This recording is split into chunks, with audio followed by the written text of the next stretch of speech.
BJP की सरकार ने असंगठित अर्थव्यवस्था पर आक्रमण किया है और आपको गुलाम बनाने की कोशिश की जा रही है। 2008 में जबरदस्त आर्थिक तूफान आया, पूरी दुनिया में आया, अमेरिका में, जापान में, यूरोप में, चाइना में, सब जगह आया। अमेरिका के बैंक गिर गए, कंपनियां बंद हो गई, एक के बाद एक कंपनी की लाइन लग गई, बंद हो गई।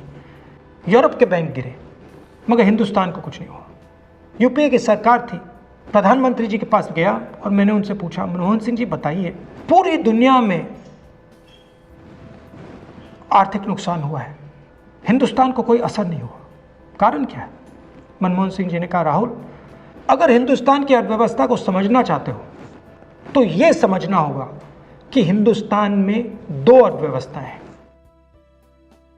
पहली असंगठित अर्थव्यवस्था और दूसरी संगठित अर्थव्यवस्था। संगठित अर्थव्यवस्था में बड़ी कंपनियां, नाम आप जानते हो। असंगठित अर्थव्यवस्था में किसान, मजदूर, छोटे दुकानदार, मिडिल साइज कंपनीज।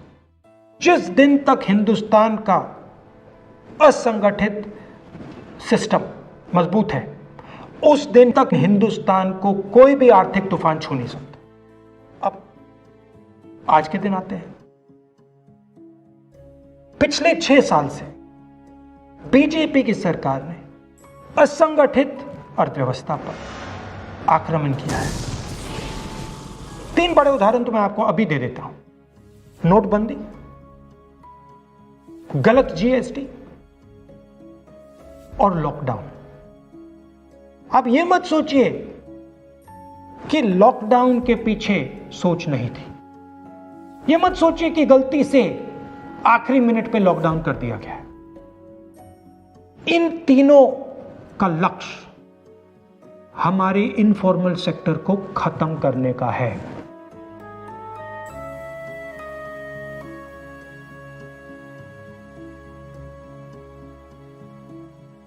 प्रधानमंत्री जी को अगर सरकार चलानी है, मीडिया की जरूरत है, मार्केटिंग की जरूरत है। मीडिया और मार्केटिंग 15-20 लोग करते हैं।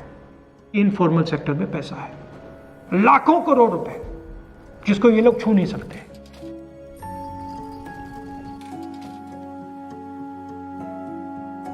इसको ये लोग तोड़ना चाहते हैं, पैसा लेना चाहते हैं। इसका नतीजा आएगा। नतीजा ये होगा कि हिंदुस्तान रोजगार पैदा नहीं कर पाएगा। क्यों? क्योंकि इनफॉर्मल सेक्टर 90% से ज्यादा रोजगार देता है।